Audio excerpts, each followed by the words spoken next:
seja bem-vindo a esse tempo de estudo da Palavra de Deus. Seja bem-vindo para esse tempo de reflexão das Escrituras. E eu peço a sua gentileza para pegar sua Bíblia, abri-la, por favor, no livro de Gênesis, no capítulo 26. E nós faremos a leitura até o versículo 25. Então, Gênesis 26, de 1 a 25. Leia comigo, acompanhe a leitura e desta forma você, mantendo a sua Bíblia aberta, você vai poder acompanhar o raciocínio desta exposição. Eu vou passar a ler então Gênesis 26, de 1 a 25.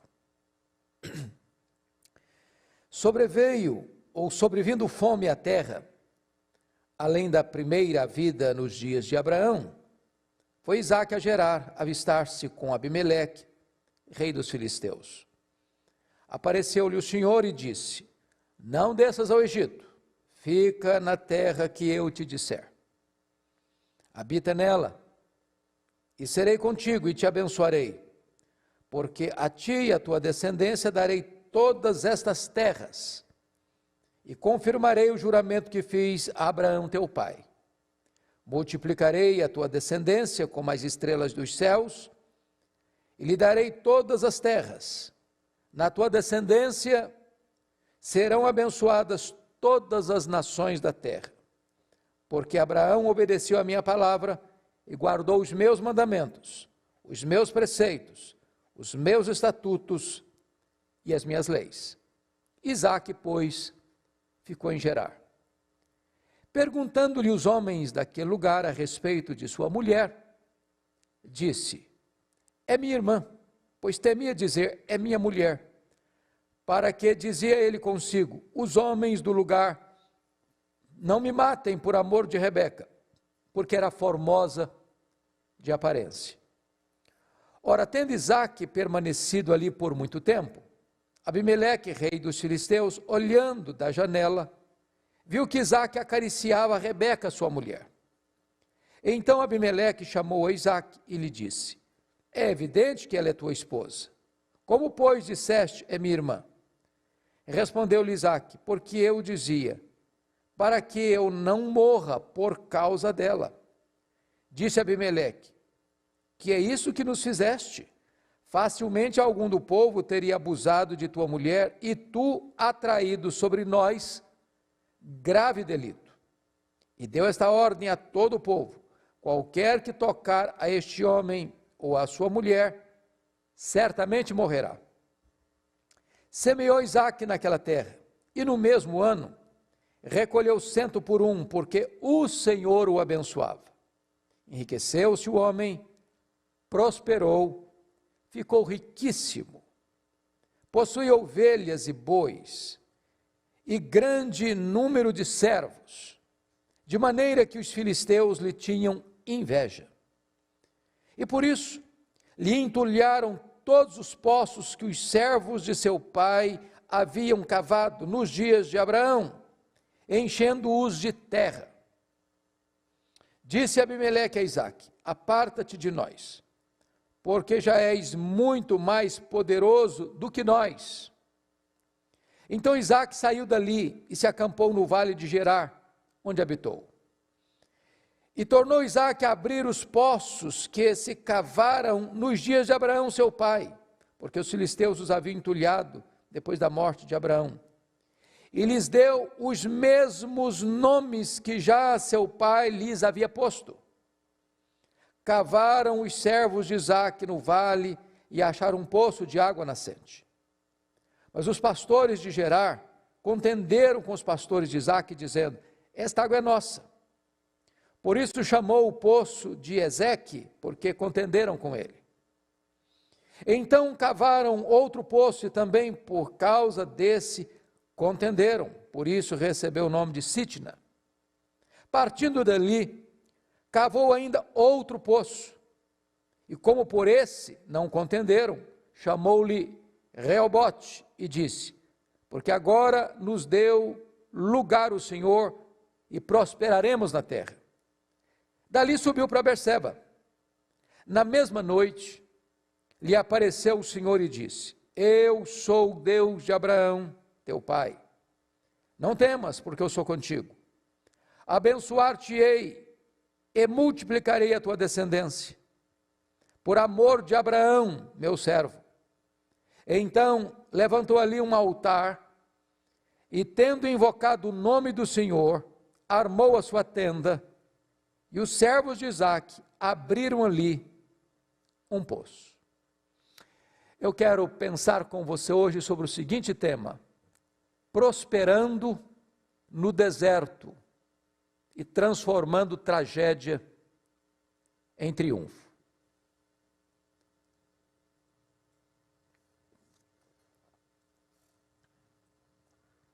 Isaque está enfrentando uma crise, uma grande crise. A crise que Isaque está enfrentando é que a fome está assolando a terra. Naquela conjuntura em que Isaque vivia, diferente da nossa, não bastava apenas ter dinheiro, moeda, porque quando a fome assolava, isso significava o seguinte: a terra não está produzindo, a seca é implacável, a chuva não vem, a região é desértica. Não havendo chuva, não tem colheita. Não havendo chuva, a seca sendo severa, os pastos secam, os rebanhos não têm como sobreviver. E então a pobreza é instalada e a fome vem de carona nessa crise. Talvez você hoje veja um cenário um pouco parecido, onde esta pandemia traz na sua esteira uma das mais graves crises econômicas da nossa história. Empresas robustas estão quebrando, pequenas empresas fechando as portas, gente estabilizada na sua empresa ficando desempregado, comerciantes pequenos achando que não podem mais reabrir os seus empreendimentos. E certamente, como tem se alertado fartamente nesse país, a fome vem de carona nessa crise para assolar a terra. Então este é o panorama, este é o cenário, esta é a conjuntura em que Isaque está vivendo. Daqui então eu quero tirar algumas lições. E a primeira delas é que você precisa seguir as orientações de Deus, em vez de fugir na hora da crise. É claro que Isaque, ao perceber que a fome chegou na sua terra, ele vai procurar, diz a Bíblia, Abimeleque, rei dos filisteus, em Gerar. Seu pai já vivera ali, Abraão já passara por lá. Abraão teve uma experiência de fracasso em Gerar, porque mentiu sobre a sua mulher Sara, dizendo que ela era sua irmã. E ela foi levada para o harém do rei dos filisteus. Mas agora, na hora do aperto, Isaque vai para lá. E é nessa conjuntura que está escrito no verso 2, apareceu-lhe o Senhor e disse, não desças ao Egito, fica na terra que eu te disser. A primeira coisa que você precisa tomar muito cuidado é na crise não buscar atalhos, aparentemente vantajosos, mas que podem ser um laço para os seus pés. Naquela época, naquela região, quando uma crise chegava de fome, de seca, todos os nômades e seminômades fugiam para o Egito. O Egito era a espécie de celeiro do mundo. O Nilo era certamente a condição de oferecer alimento para o mundo na hora da crise. Porque mesmo que a seca fosse severa, o Nilo rasgava as entranhas do deserto, esparramava suas águas E isso produzia fartura, comida, celeiros cheios. E Isaque é tentado ir para lá. E Deus diz, não desça ao Egito. Lá no Egito, conforme relata o capítulo 13 de Gênesis, Abraão foi para lá. E diz a Escritura, no capítulo 12, aliás, versículos 10 a 20, que Abraão sofre um golpe muito grande ali. Seu pai, Abraão, tinha mentido acerca da sua mulher, com medo de que fosse morto. E Sara é levada ao harém do faraó. E não fora a intervenção de Deus, e as promessas da aliança estariam comprometidas pelo medo de Abraão. Depois, Abraão recebe muito dinheiro, muitos presentes por causa de Sara, porque eles não sabem que Sara é mulher de Abraão, pensaram que ela era irmã dele, e então cumulam Abraão de presentes, de servos e de servas.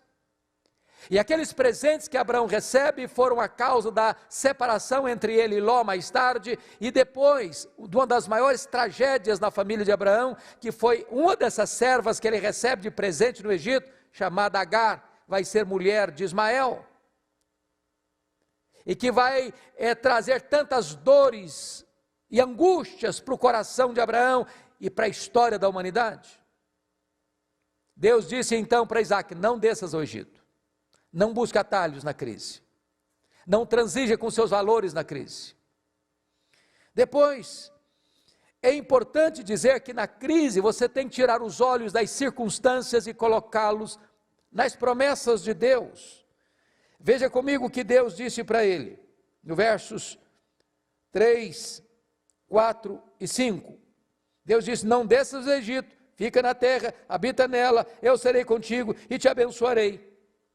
E Deus então repete para Isaque as mesmas promessas que dera a Abraão, seu pai. Ou seja, você e eu não andamos pela vista, você e eu andamos pelas promessas, pela fé nas promessas. Você recebe as promessas de Deus, não é quando você busca os atalhos, você recebe as promessas de Deus, é quando você anda em obediência a Deus. Deus não tem nenhum compromisso com as nossas loucuras, Deus não tem nenhum compromisso com as nossas escolhas erradas, Deus não tem nenhum compromisso em cumprir a sua palavra a nós, quando nós estamos numa rota de desobediência. Mas se você não olhar a circunstância e a despeito da crise, você honrar a Deus, obedecer a Deus, então Deus renova a você as suas promessas, as suas bênçãos. E Deus então promete a Isaque novamente algumas coisas. Primeiro, presença. Segundo, bênção. Terceiro, descendência numerosa. Quarto, descendência multiplicada. E mais do que isso, descendência abençoada. Então tudo aquilo que Deus prometeu a Abraão, Deus repete agora para Isaque. Não olhe para as circunstâncias, Isaque, olhe para as minhas promessas. E finalmente, na crise, é preciso obedecer a Deus sem racionalizações. Olha comigo o versículo 6. Isaque, pois, ficou em Gerar. Então preste bem atenção nisso. Gerar era a região onde estava a sede do governo dos filisteus. Abimeleque não é um nome de um rei, é um título do rei. Mesmo título, por exemplo, para Faraó do Egito, Abimeleque era o título do rei dos filisteus.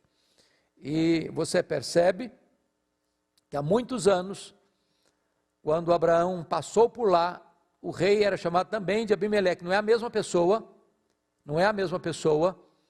mas é o rei que recebe o mesmo título. Então Deus diz para ele, olha, fica, e ele ficou.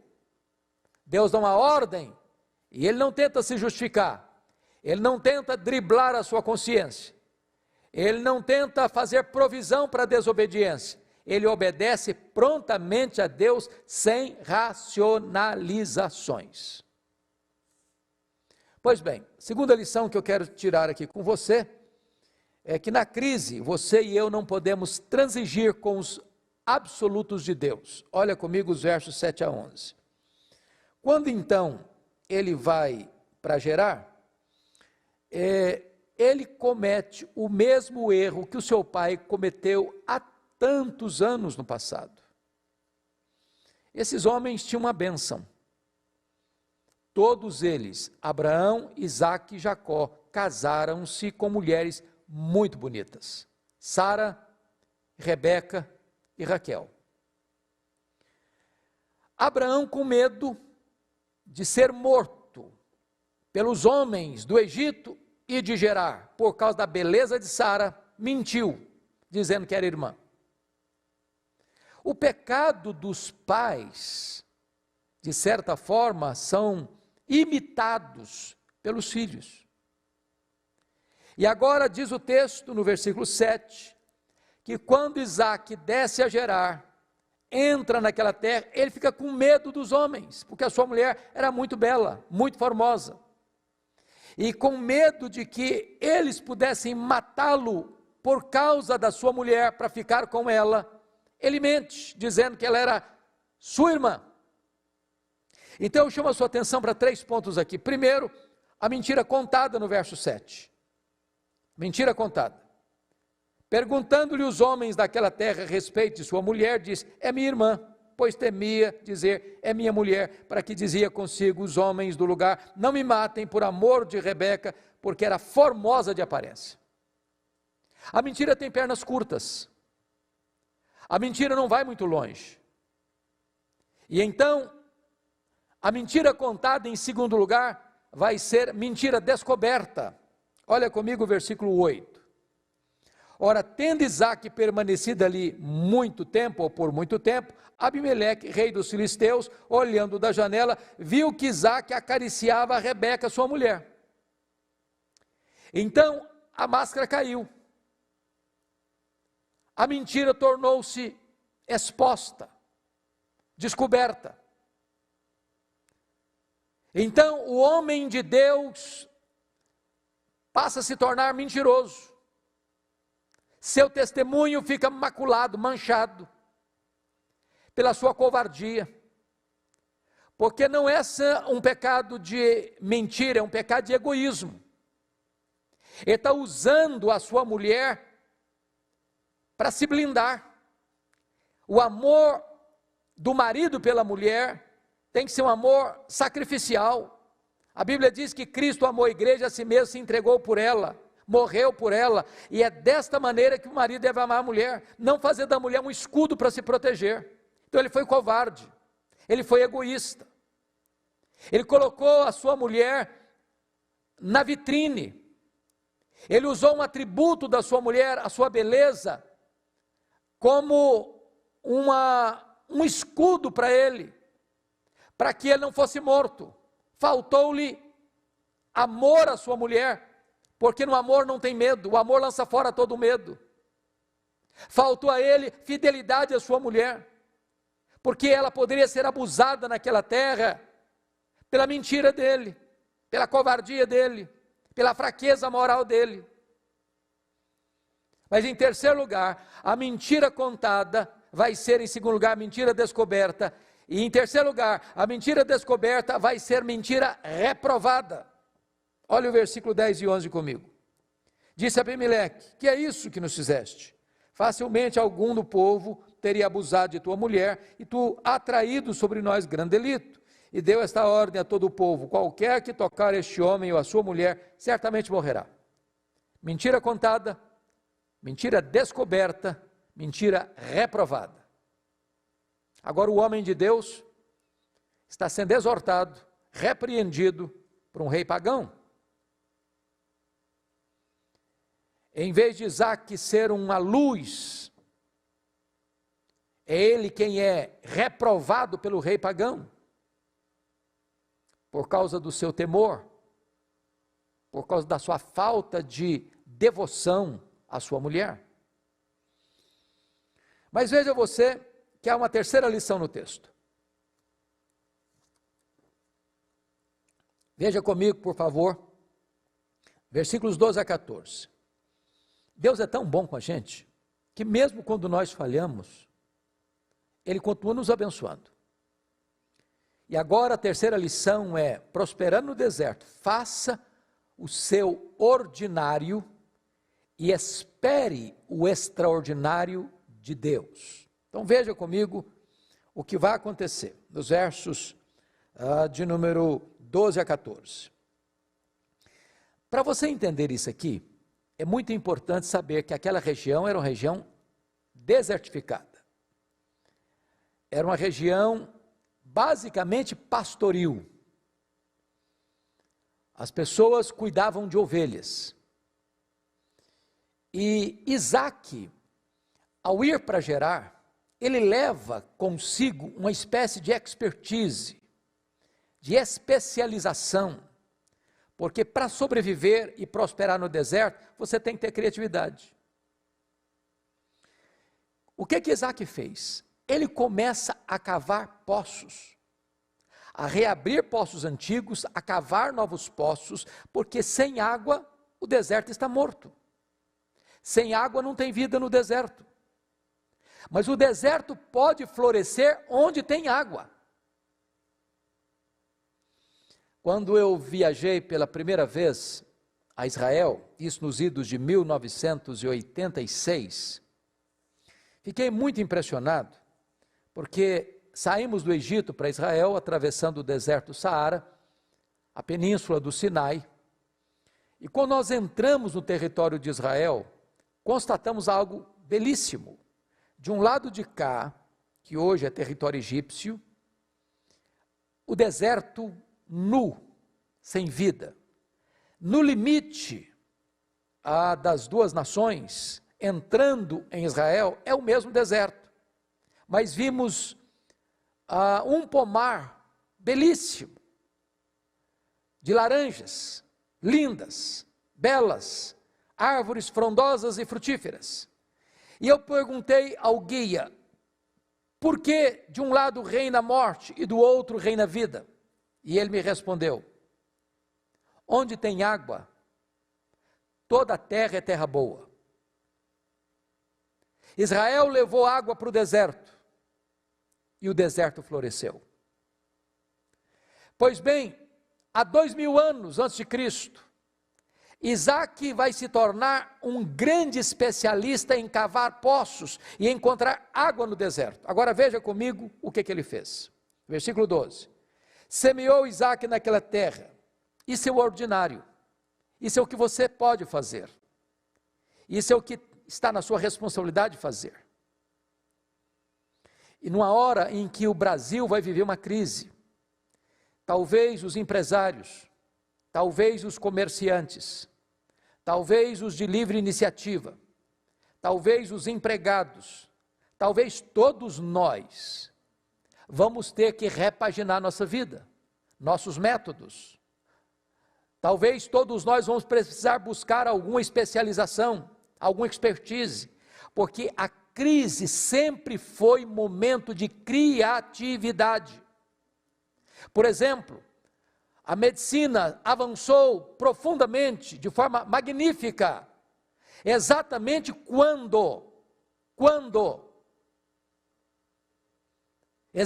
quando a situação era crítica, a situação era desesperadora. É agora que nós poderemos encontrar uma medicação preventiva para resolver essa problemática da saúde mundial. Talvez as grandes empresas vão ter que reestudar seus métodos, buscar novas informações, novos conhecimentos, novas pesquisas. É hora de começar a cavar poços no deserto. E foi o que Isaac fez. Primeira coisa, semeie no seu deserto.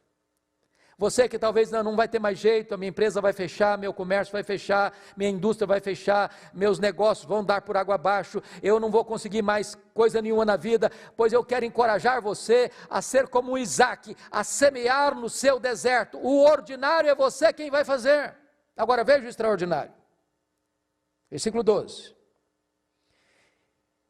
E no mesmo ano, recolheu 100 por 1, porque o Senhor o abençoava. Então preste bem atenção nisso. Semear é responsabilidade sua. receber uma colheita de 100 por 1 é bênção de Deus. Quando você faz com entusiasmo, não apostando na crise, mas crendo na possibilidade da vitória, e semeia no seu deserto, Deus é poderoso para reverter isso e trazer para você uma colheita surpreendente. Olha o verso 13 comigo. Enriqueceu-se o homem, prosperou, ficou riquíssimo. Olha o verso 14. Possuía ovelhas e bois e grande número de servos, de maneira que os filisteus lhe tinham inveja. Então, é possível prosperar no deserto. Alguém já disse que a crise é uma encruzilhada, onde uns põem o pé na ladeira do fracasso, do pessimismo e da derrota, outros colocam os pés na estrada da confiança, da fé, do entusiasmo e da prosperidade. A crise revela os fracassados e a crise revela os heróis. Talvez alguém dissesse para Isaac: ô Isaac, aqui não adianta semear, você vai perder tempo, você vai perder semente. Você não está vendo que nós estamos vivendo uma crise? Você não está vendo que é um período de seca? Você não está vendo que a fome está assolando o mundo? Você não está vendo que esse deserto não vai prosperar, que outras pessoas já tentaram e não conseguiram? Os arautos do caos estão por aí, os profetas do pessimismo estão por aí, os que fazem provisão para o fracasso estão por aí. Mas eu quero encorajar você a semear no seu deserto.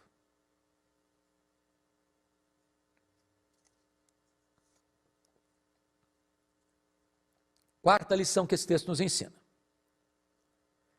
Na crise, proteja o seu coração de amargura, em vez de ficar brigando pelos seus direitos.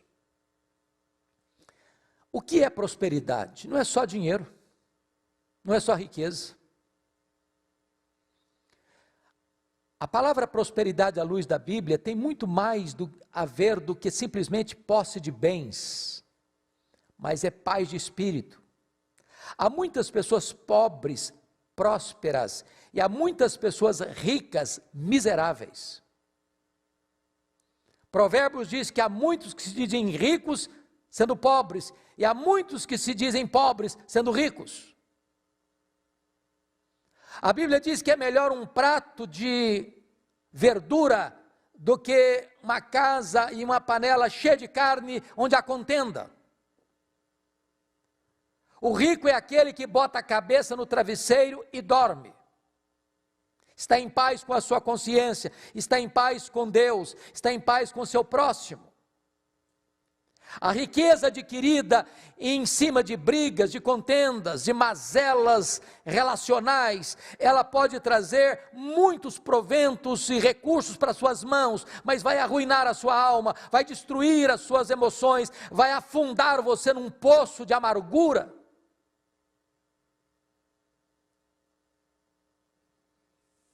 Então veja comigo o que vai acontecer. Primeiro, o versículo 14 nos informa que a prosperidade de Isaac produz a inveja dos filisteus. Esse é um fato muito curioso que a psicologia humana ensina.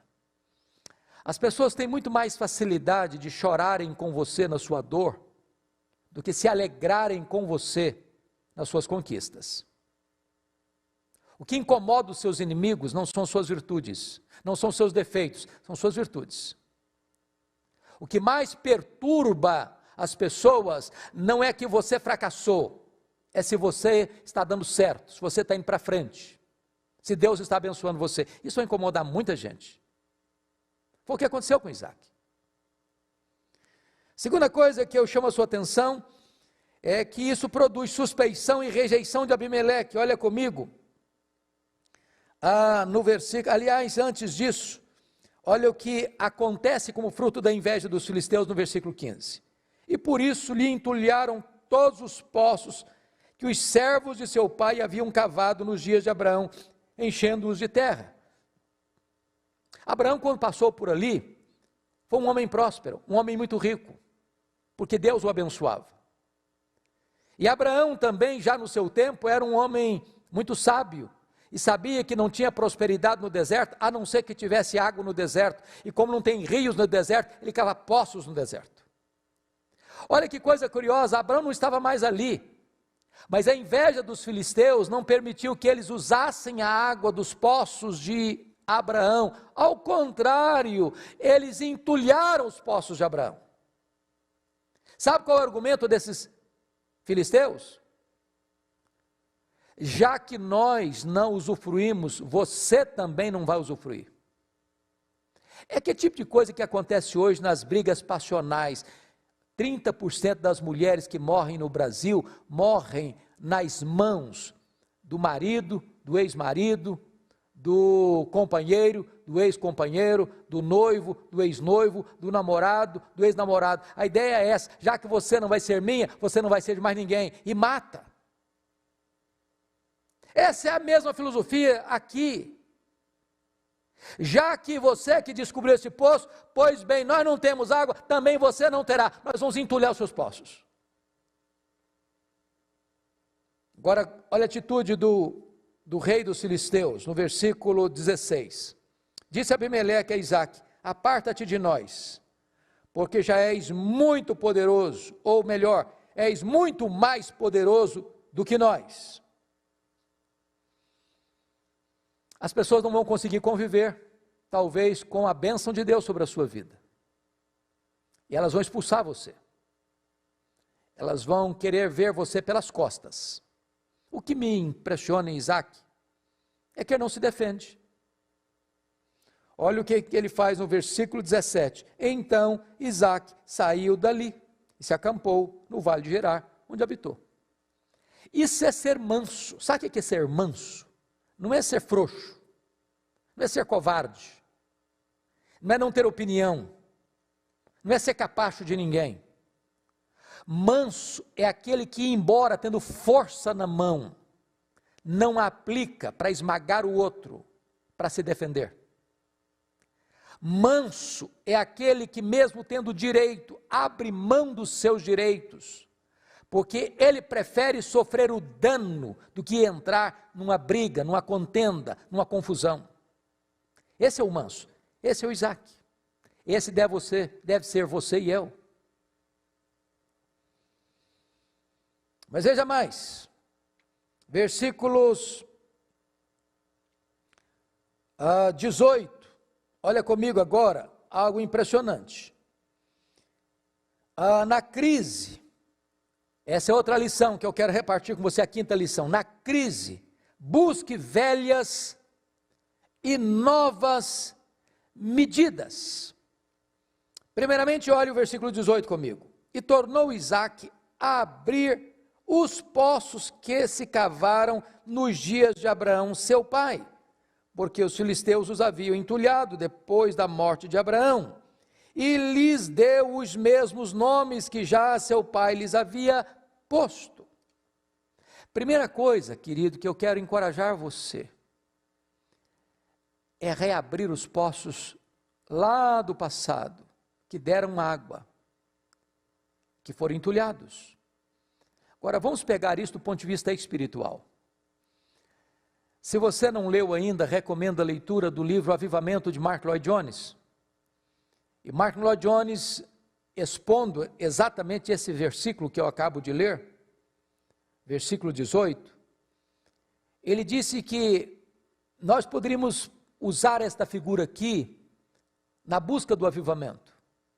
Porque tem muita gente hoje que, na busca do avivamento, quer correr atrás de novidades, quando na verdade nós deveríamos reabrir os poços que deram água no passado, voltar às origens, voltar ao primeiro amor, voltar à doutrina dos apóstolos, voltar à vida de oração.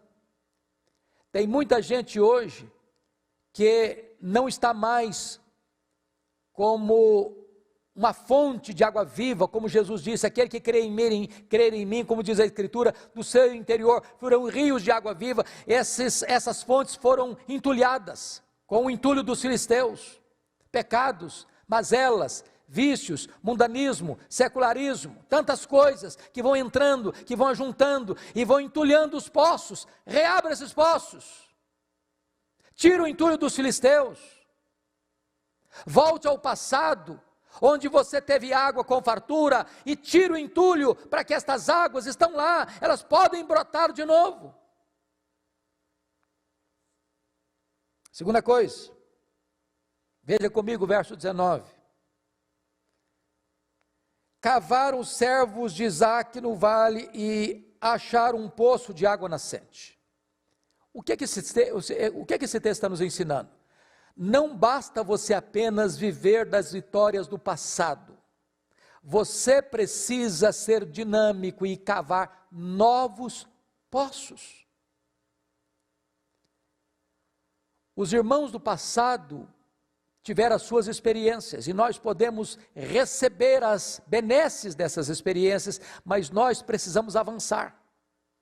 O cristão não é aquele que fica olhando na lente do retrovisor para trás, para as vitórias do ontem, para os poços que foram abertos ontem e que jorraram água ontem. Esses poços têm que ser reabertos, mas novos poços podem e devem ser cavados. Temos que ter criatividade para dar respostas à nossa geração. Temos novas demandas, temos novos desafios, temos novas necessidades, temos muito mais pessoas e nós precisamos hoje de cavar novos poços. A igreja está sempre buscando novas alternativas para buscar água, a mesma verdade, a mesma bênção do mesmo Deus eterno, o mesmo evangelho. Não podemos usar os métodos dos pais da igreja, nem dos reformadores, nem dos puritanos do século XVII, se estamos em pleno século XXI, precisamos sim, o mesmo evangelho, a mesma verdade, a mesma essência, mas buscando novos métodos para alcançar novas pessoas e mais abrangentes pessoas. Cave os seus poços. Mas vejam vocês, versículos 20 e 21. Mas os pastores de Gerar contenderam com os pastores de Isaque, dizendo: esta água é nossa. Por isso chamou o poço de Ezeque, porque contenderam com ele. Então cavaram outro poço, e também por causa desse contenderam, por isso recebeu o nome de Sitna. Partindo dali, cavou ainda outro poço, e como por esse não contenderam, chamou-lhe Reobote e disse: porque agora nos deu lugar o Senhor e prosperaremos na terra. O que Isaque está nos ensinando aqui é que nós não fomos chamados para contender,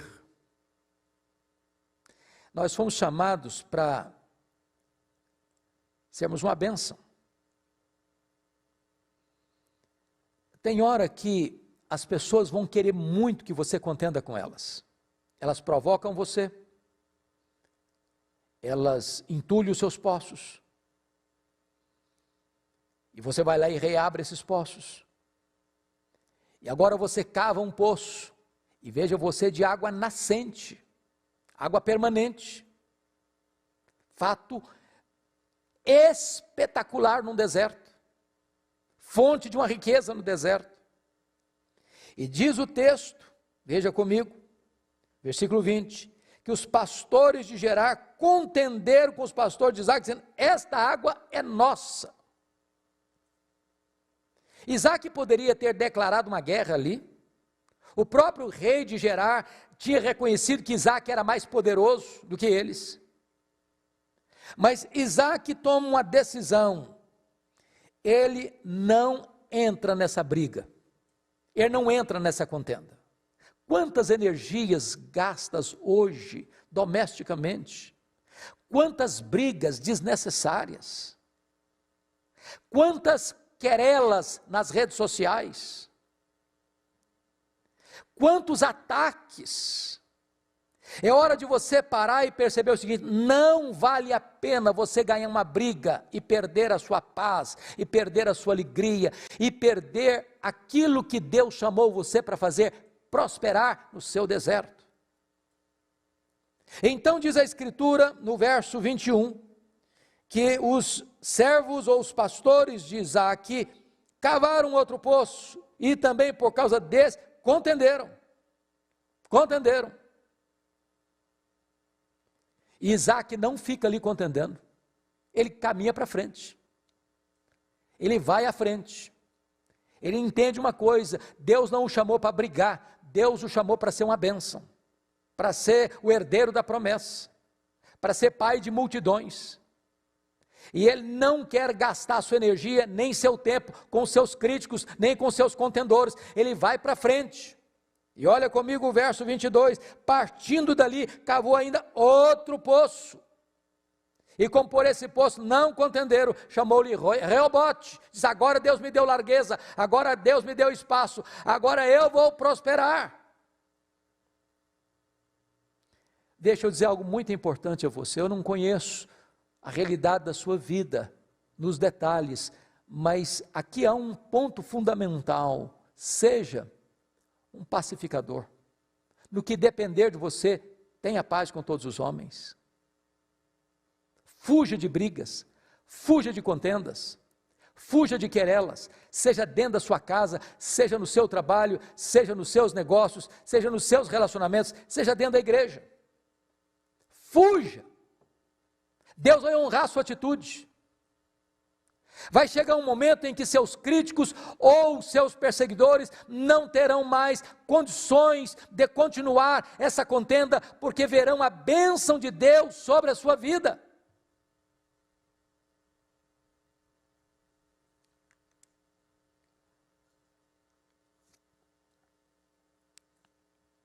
Então, eu gostaria de concluir, porque diz a Bíblia que, no verso 23, que dali, então, Isaac subiu para Berseba. E quando ele sobe para Berseba, algumas coisas vão acontecer nesta subida. Primeiramente, olha o verso 24 comigo. Na mesma noite, não foi um mês depois, nem um ano depois, nem uma década depois, foi na mesma noite, imediatamente.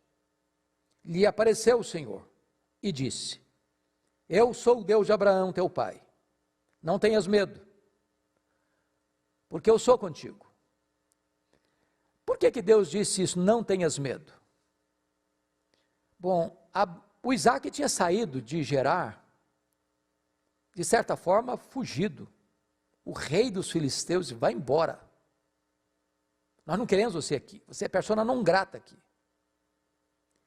Ele sabia da beligerância das pessoas de Gerar, que faziam contendas com ele, se apropriando dos poços que ele cavava. Ele era um homem de paz, mas as pessoas que lidavam com ele não eram. Talvez ele temesse retaliação. Então Deus chega para ele e aparece: olha, eu sou o Deus de Abraão, eu sou o Deus da promessa, eu sou o Deus da aliança. Então Isaac não fica com medo não. E como é que Deus trata com ele? Não temas, porque eu sou contigo. A presença de Deus conosco é o grande antídoto contra o medo. Mas mais, abençoar-te-ei e multiplicarei a tua descendência por amor de Abraão, meu servo. Então Deus promete a ele bênção, Deus promete a ele a multiplicação da sua descendência, por amor a Abraão. Qual é a resposta de Isaac a esta teofania, a esta aparição de Deus, a esta revelação de Deus a ele? Confira comigo o verso 25. Primeiro, ele adora a Deus. Então levantou ali um altar e tendo invocado o nome do Senhor. Isaac é um homem fantástico nesse sentido, porque ele une poço e altar. Ele une trabalho e adoração. Como dizia Lutero, você deve trafegar do campo ao templo com a mesma devoção. Você não pode reduzir a sua espiritualidade apenas ao templo, ao culto público. Você precisa levantar altares a Deus onde você trabalha. Você cava poços e levanta altares na mesma geografia. Mas mais, diz o texto, que armou ali a sua tenda. Isso significa a bênção da família. Ele não só levanta altar, ele arma a tenda. Agora a tenda fala da família, a tenda fala da comunhão familiar, a tenda fala da proteção familiar. Que mais? Terceiro lugar, vem a bênção financeira. Porque está escrito no verso 25, e os servos de Isaque abriram ali um poço. Onde ele passava, ele cavava um poço, e Deus abençoava, e água jorrava. Água jorrando no deserto é sinônimo de prosperidade e de riqueza. Ele fazia isso pela fé, porque Deus havia dito para ele, fique em Gerar, eu vou abençoar você, eu vou cuidar de você, eu vou proteger você. Nesse período de fome, não desça ao Egito, me obedeça, fica aqui. Essa terra aqui, que hoje os filisteus estão tomando conta, vai ser da sua descendência. Sabe qual é a conclusão de tudo isso?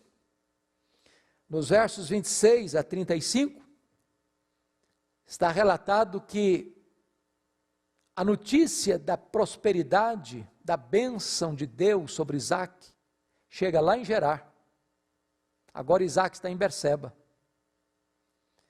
E diz o texto, que o rei, juntamente com Azate, seu amigo Azate, e Ficol, que era o seu comandante militar, Azate era o seu conselheiro pessoal, essas três maiores autoridades de Gerar, do território dos filisteus, viajam a Berseba, e precisam reconhecer que ele é um abençoado de Deus. Olha o verso 28, vimos claramente que o Senhor é contigo. Então dissemos, haja agora juramento entre nós e ti, façamos aliança. Olha que coisa interessante. Deixa eu lhe dizer uma frase, talvez se você guardar essa frase, você guardou a essência do que eu estou tentando passar para você. Cuida bem da tua piedade e Deus cuidará da tua reputação. As pessoas que hoje falam mal de você, as pessoas que hoje perseguem você, amanhã vão ter que vir a você e reconhecer que você é alguém especial para Deus. E vão buscar se reconciliar com você, como os amigos de Jó tiveram que fazer. Então você não tem que brigar, você não tem que se defender, você não tem que criar contendas, você tem que andar com Deus, você tem que viver na presença de Deus, e quando a bênção de Deus estiver sobre você, seus inimigos se reconciliarão com você, reconhecem que você é um abençoado de Deus. Propuseram aliança com Isaque. Isaque, como não era homem de briga, também não fica jogando na cara deles todos os problemas. Isaque prontamente faz uma aliança, dá um banquete, firma aliança e os despede em paz. Talvez você que está aí me ouvindo hoje, tenha até prosperado, mas você tem machucado muita gente, ferido muita gente. Talvez você não consegue dormir em paz. Mas eu quero encorajar você, em nome de Jesus, a ser um pacificador, a ser uma pessoa mansa, a não lutar pelos seus direitos, abrir mão deles, sofrer o dano, na certeza de que Deus, oportunamente, vai honrar você, e o deserto vai florescer, e Deus vai ser honrado na sua vida, e no seu testemunho. As nossas fraquezas, as temos, como Isaque as teve. E o nosso Deus é o Deus que perdoa, é o Deus que restaura, é o Deus que abençoa outra vez. Então, nesse tempo de crise, de angústia e dor, para o Brasil e para o mundo, Não desanima, não. Não ensarilhe as armas, não. Não jogue a toalha, não. Não desista, não. Entenda uma coisa, não busque alternativas, atalhos. Não transija com os valores absolutos. Semeia no seu deserto. Abra os seus poços. Reabra os poços antigos. Pare de contender. E Deus há de abençoar sua vida. Deus há de abençoar sua descendência. E os seus inimigos terão que reconhecer que você é uma pessoa abençoada por Deus. Eu quero orar com você neste momento. Agradecemos-te, ó Deus, pela tua palavra, pelas lições oportunas que ela traz ao nosso coração. Ajuda-nos a vivermos neste mundo, nesta geração, sobretudo nesse tempo de crise, de modo digno da vocação com que fomos chamados. Perdoa-nos as vezes que fraquejamos, restaura-nos e ajuda-nos a caminhar sob a luz do teu rosto, para o louvor da tua glória. Em nome de Jesus.